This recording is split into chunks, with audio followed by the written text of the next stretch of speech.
Hey everyone, Allison Mazurek, pediatric occupational therapist.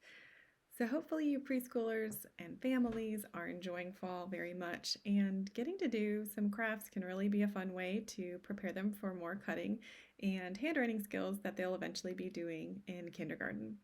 So, finding crafts, to me, the important thing is having them easy to access, cheap, available to do right around your house, not having to go out and shop for a bunch of stuff. So, right now, here in the fall, the perfect thing to do is to send your preschooler on a scavenger hunt around your home, around the outside of your home, to gather up some leaves.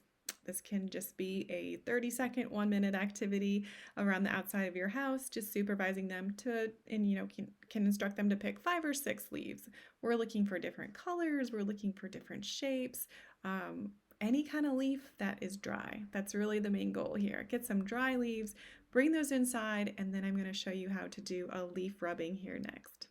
So here I have some leaves. I'm going to take a piece of white paper and put it over. You can also use a lighter color construction paper if you like, and a crayon. So I'm going to use my red crayon, doesn't really matter what color, but we're going to do leaf rubbing.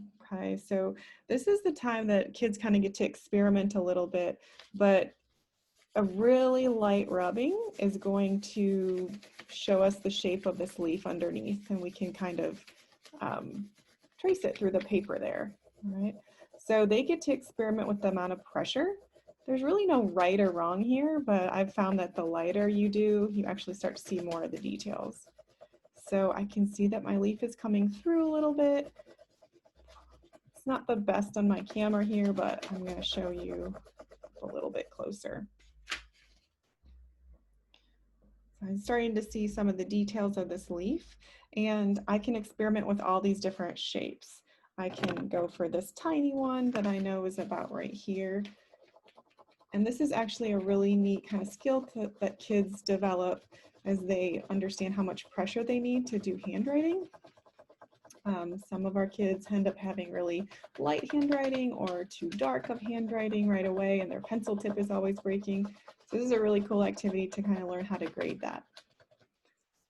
So that oak leaf turned out really nicely. So you can just play around with your child and let them explore the different shapes, how much pressure is needed. If I went back over this leaf and I did it really firmly, what would that look like? So that's a really fun thing for them to do. And they're developing a lot of necessary skills with this activity.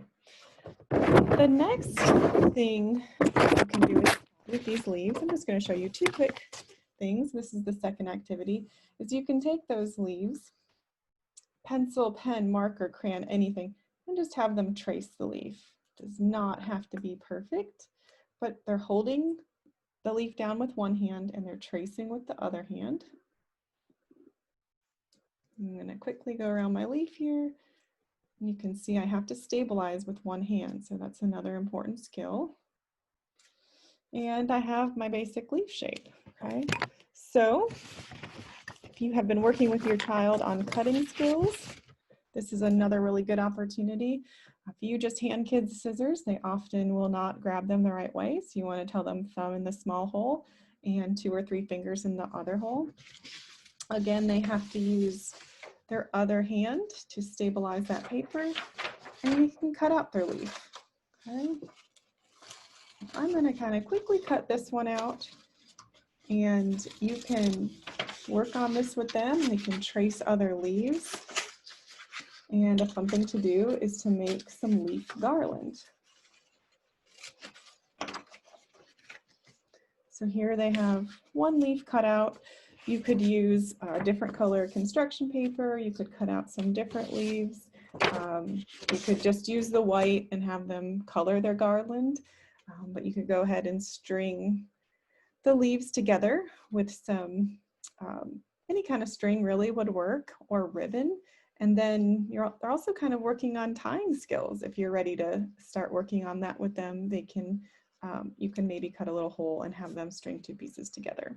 So those are just 2 really simple crafts. You don't have to go as far as making the garland, but even to get to the cutting part of after tracing is really really good. They're building a lot of foundational skills here, ready for cutting work and handwriting work. So I hope you use these simple, easy crafts at home and help your child get ready for the fall, as well as academics down the road with cutting and handwriting. Enjoy.